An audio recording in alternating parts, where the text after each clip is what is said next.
Welcome back One Day fans, and today we're going to see if we can fit this in there.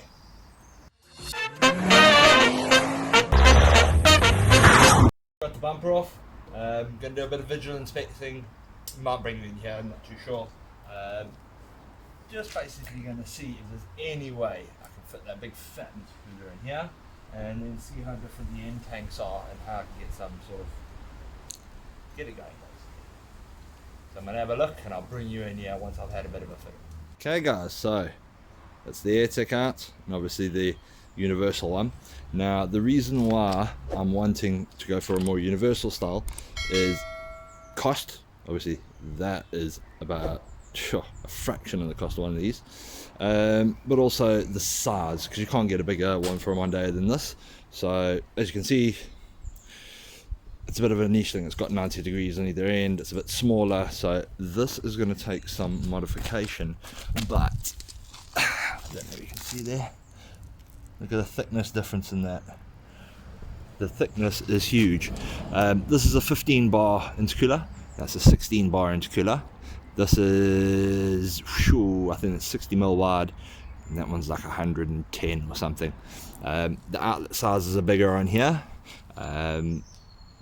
Yeah, I think that's going to change. What I'm thinking of doing is there's a little bit of space under the Monday to jiggle these the intercooler pipes around a little bit.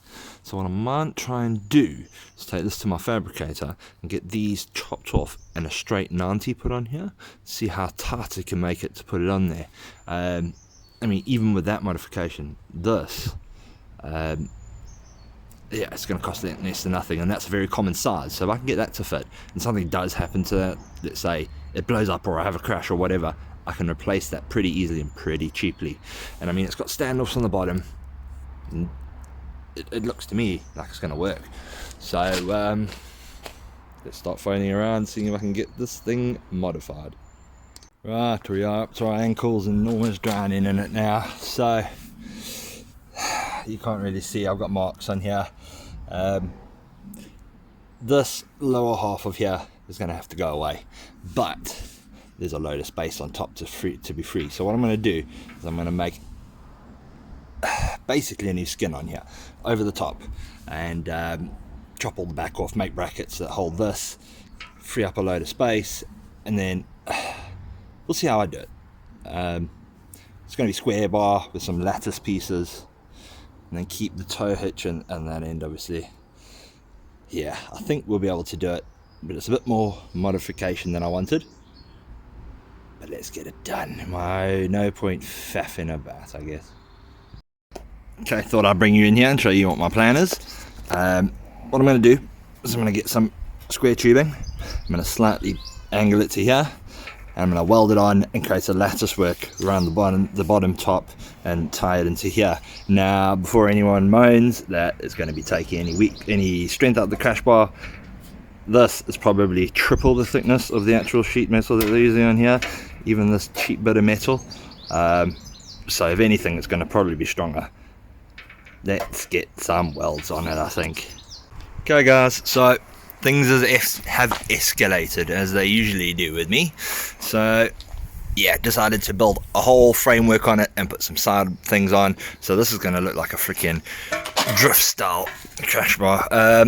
Excuse my terrible welds, there is a good reason for that, and that is because I'm not very good at welding. But yeah, this is going to be stronger than it ever was, I think. So put it there. I haven't gone any further because I'm only going to be cutting out to there, cutting out in and then along. So I might put a couple of braces along there,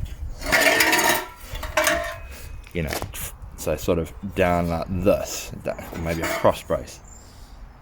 But I got that side, I've got to be careful of that. So that's where we are at the moment. Right guys, so that's probably me done with here. Was looking to cap off these edges, but that angle is going to be pretty tight with where the foam is. But yeah, that's the idea. So it's all braced.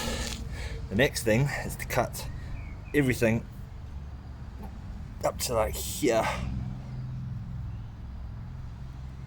So cut all of that back gubbins out. It's going to be loads of fun. Right, so we're back at it again. I've got pretty much a finished sort of design. I am going to have to trim off the edges so it fits underneath all the foam. But what I'm doing now is I've fitted it up just temporarily, and I'm going to get the other intercooler in here and see if it fits in there.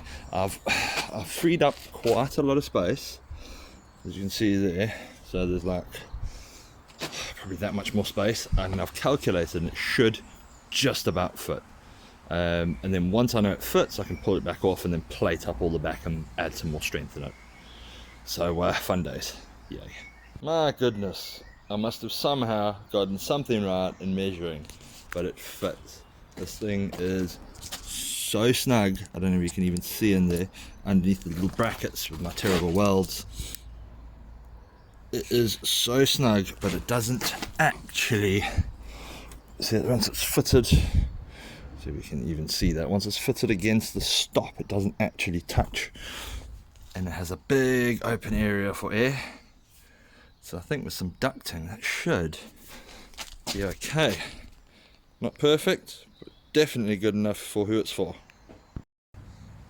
Alright, so catch up again. It's holding itself up now.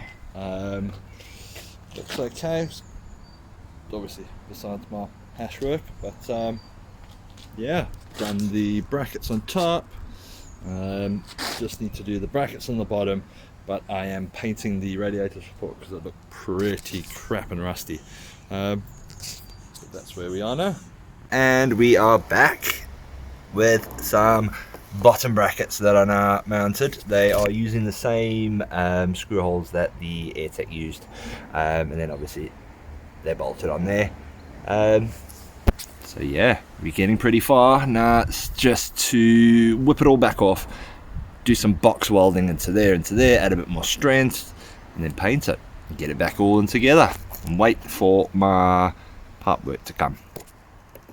Right guys, so we're back at it again. Got the intercooler all mounted up. Next thing I need to do before I start like cleaning things up and painting and whatnot is making sure that the boost pipes all work, because it is quite tight in here. So let me flip you around.